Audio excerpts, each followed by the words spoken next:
Šiandieną Birštonas mums asocijuojasi su ramybe, mineraliniu vandeniu, sanatorijomis ir poilsiu Nemuno kilpų prieglobstyje. Tačiau jeigu grįžtumėte laiko atgal, kokius 600 metų, ši vieta atrodė visiškai kitaip. Čia aidėjo kalavijų žvangesys, žvengė žirgai, o virš galingų medinių sienų kilo juodi dūmai. Mes esame priešais Vytauto kalną, vieną aukščiausių ir stačiausių Lietuvos piliakalnių.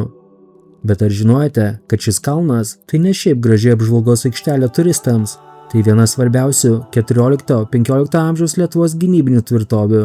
Pilis, kurią kryžiuočiai puolė 10 kartų, bet jiems taip ir nepavyko jos palaužti.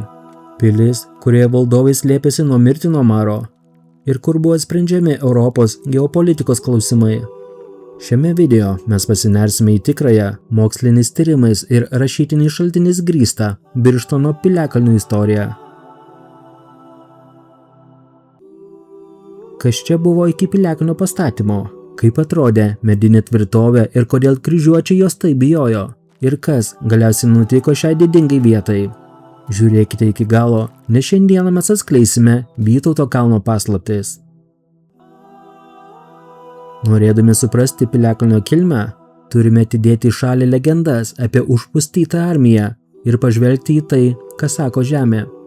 O žemė nemeluoja. Archeologiniai tyrimai, kuriuos Birštono piliakalnyje ir jo papėdėje atliko žymus Lietuvos archeologai, atskleidė neįtikėtinų faktų. Žmonės šioje vietovėje apsigyveno dar gerokai prieš iškylant mediniai piliai. Tyrinėjant piliakalnio papėdę buvo atrasta senovinė gyvenvietė, archeologiniai radiniai, grublėtoji ir žiestoji keramika, gyvulių kaulai, buitiniai įrankiai rodo, kad čia bendruomenė aktyviai kūrėsi jau nuo 1 tūkstantmečio vidurio. Piliakalnis nebuvo tiesiog natūrali kalva, ant kurio kažkas užlipo ir pasistatė namą. Tai buvo milžiniškas inžinerinis projektas. Kad kalnas taptų neįveikiama tvirtovė, senieji lietuviai rankomis ir paprastais įrankiais turėjo nukasti šlaitus, padaryti juos neįtikėtinai stačius, suformuoti viršutinę aikštelę, kuri yra maždaug 70 metrų ilgio ir iki 24 metrų pločio. O dabar įsivaizduokite, kalno aukštis nuo papėdės siekia netgi 30 metrų. Užlipti juo be specialių takų net ir šiandieną būtų iššūkis, o tais laikais viršūnėje dar stovėjo rąstų gynybinė siena, bokštai ir buvo iškasti gilūs grioviai. Archeologai aikštelės pakraščiuose rado sudegusių rąstų liekanų, o tai yra tiesioginis įrodymas, pilis degė, buvo pulta ir vėl atstatoma. Kad sužinotume, kada Birštonas žengia į oficialiosios istorijos šviesą, turime atversti kryžiuočių metraščius, konkrečiau Vyganto Marburgiečio kroniką. Čia 1382 metais Birštono vardas pirmą kartą buvo paminėtas rašytiniuose šaltiniuose ir tas paminėjimas nebuvo taikus.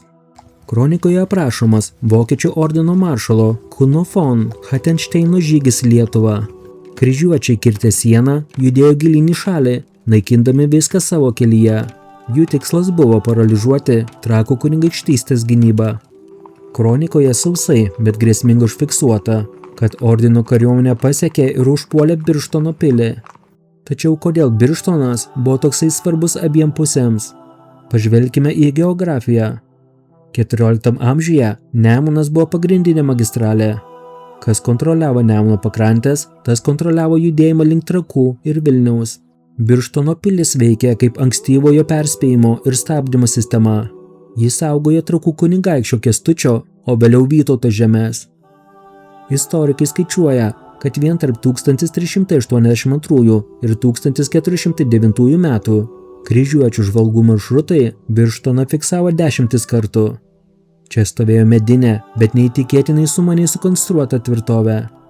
Šlaitai buvo tokie status, kad riteriai su sunkiais šarvais tiesiog negalėjo jais užlipti. Be to, pilies gynėjai naudojo unikalią taktiką. Aplinkinės pelkės ir šaltinuotas raguvas jie galėjo papildomai užtvindyti, sukurdami dirbtinės kliūtis. Metraščiai rodo, kad nors aplinkiniai kaimai ir papėdės gyvenvietė buvo deginama ne kartą, pati pilis ant kalno liko nepalaužta iki pat lemtingojo Žalgirio mūšio. 1410 metai. Žalgirio mūšis, kryžiuočių ordino galybė palaužiama ir Lietuva pagaliau gali atsikvėpti. Karinė grėsmė pasitraukė toli į vakarus. Tačiau ką tai reiškia Birštono piliai? Ji praranda savo gynybinę funkciją. Tačiau prasideda naujas, dar aukštesnis jos aukso amžius. Pilis tampa Lietuvos didžiojo kunigaikščio dvaro centru. Būtent nuo šio laikotarpio piliakalnis ir gavo savo šiandieninį vardą Vytauto kalnas. Vytautas didysis suprato šios vietovės grožį ir strateginį patogumą. Birštono girios tuo metu buvo milžiniškos, pilnos stumbrų, briedžių, lokių ir laukinių šernų. Vytautas čia įkūrė savo medžioklės rezidenciją. Čia buvo pastatytas erdvus medinis dvaras, kuriame valdovas apsistodavo su savo palyda, priimdavo užsienio pasiuntinius ir ilsėdavosi tarp valstybės valdymo darbų. Remiantis istoriniais tyrimais ir rašytinė medžiaga, pavyzdžiui, Lietuvos metrikos duomenimis, Birštonas buvo ne šiaip miško trobelė, o prestižinė vieta. Valdovų apsilankymai čia būdavo fiksuojami oficialiuose aktuose. Tačiau pats dramatiškiausias ir moksliškai patvirtintas faktas įvyko 1473 metais. Tuo momentu Europoje ir Lietuvoje siautėjo baisi maro juodosios mirties epidemija.